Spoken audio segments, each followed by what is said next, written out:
Ya, saya kembali ke kajian Syekh Abdul Qadir Al-Jailani dan sesungguhnya Syekh Abdul Qadir Al-Jailani banyak memberikan motivasi kepada saya.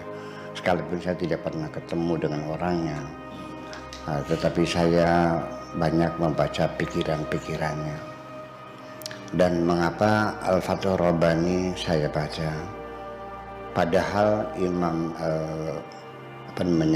Syekh Abdul Qadir Jailani itu sudah sangat populer sekali, hampir seluruh umat Islam di Indonesia sudah pernah mendengar namanya Syekh Abdul Qadir Al-Jailani.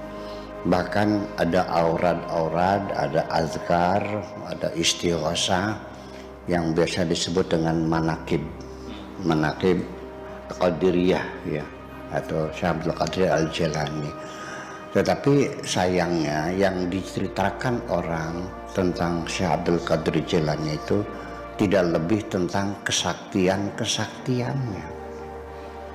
Ya sehari-hari ceritanya adalah kesaktiannya. Habis makan ayam jago yang di sana nasi kebuli ya gitu tradisinya tuh.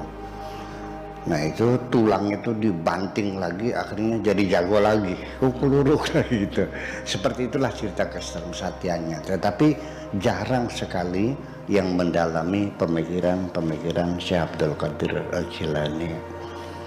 Salah satu yang paling menarik bagi saya adalah Syekh Abdul Qadir Jailani itu telah membimbing orang bertobat.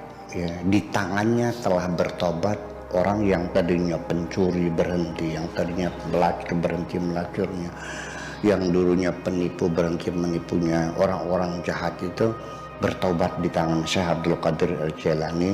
Sebanyak 10.000 orang jahat bertobat di tangan Syekh Abdul Qadir Al-Jailani.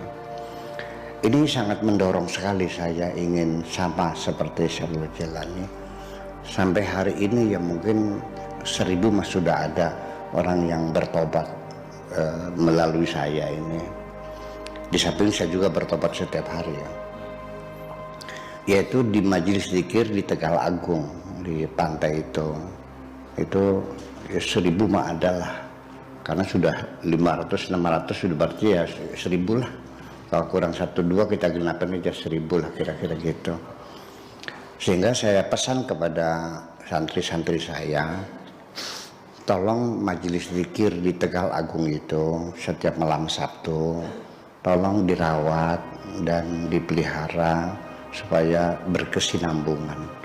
Alhamdulillah tempat ini adalah tempat orang bertobat yang sangat bersejarah sekali. Yang tadinya melacur berhenti melacurnya, yang dulunya tukang ngadu jago berhenti jagonya. Sekalipun saya belum sampai seperti Syekh Abdul Qadir Jailani, tapi saya tetap berusaha minimal, kalau melebihi saya mungkin tidak bisa, minimal ya di bawah beliau sedikit lah gitu semacam itu. Nah kemudian yang penting lagi bahwa Syekh Abdul Qadir Jailani itu tidak pernah meminta upah ketika mendidik, membina, membimbing murid-muridnya. Berdakwah tidak pernah minta upah. Wa ma as'alukum alaihi min ajrin in ajriya illa ala rabbil alamin. Saya sendiri juga banyak menyampaikan kepada teman-teman para dai, para mubaligh itu untuk tidak memasang tarif. Menghimbau ya, tidak memerintah tapi menghimbau jangan pasang tarif. Tolong diniati untuk berdakwah ya berdakwah. Kalau mau cari duit di pasar dagangan gitu. Jadi berdakwah silakan berdakwah. Niatnya dari rumah bawa cangkul ke sawah, tujuannya untuk mencangkul sawah. Di tengah-tengah mencangkul, ketika ada belut yang tercangkul mau diambil ya silahkan, enggak juga ya silahkan. Silahkan berdakwah, jangan pasang tarif. Tapi ketika setelah selesai ceramah lalu ada salaman kresek yang di tangannya, ada uang di amplop, yaitu belut, silahkan boleh diambil. Tapi jangan dibuka di depan orang itu, Kalau kurang jangan minta lagi. Sudah terima apa adanya gitu. Nah itu yang saya maksudkan. Kalau dari rumahnya niatnya cari belut, bawa canggul niatnya bawa cari belut, dengan bawa kembu, bawa canggul ke sawah niatnya mencangkul, apa yang terjadi? Sawah itu menjadi rusak. Maka umat ini juga menjadi rusak. Kenapa? Yang digali adalah yang ada lubang-lubang yang diduga ada belutnya. Yang dalam semakin dalam, yang tinggi semakin tinggi. Ketika ada orang melamar ceramah, dia orang miskin. Ada lagi orang kaya melamar ceramah orang kaya, yang miskin dibatalin kok. Ya, karena dalam pikirannya paling 500.000. Nah, itu. Kalau yang ini kan 5 juta. Ini alasannya harus sibuk macam-macam lah gitu. Itu bisa terjadi.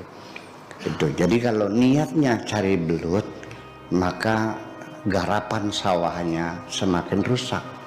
Tapi kalau niatnya mencangkul, malah justru sawahnya digarap dengan bagus dan belutnya kena semua. Nah, ini saya sampaikan kepada mereka, teman-teman saya. Tetapi lalu mereka menyangkal, kalau saya menuruti Buya Syakur, nanti dapur saya tidak mengepul asapnya. Maksudnya apa tidak mengepul itu? Nggak masak ya? Kalau nggak masak nantinya apa? Nggak makan kan? Artinya ketika berdakwah tidak minta upah, nanti nggak bisa makan.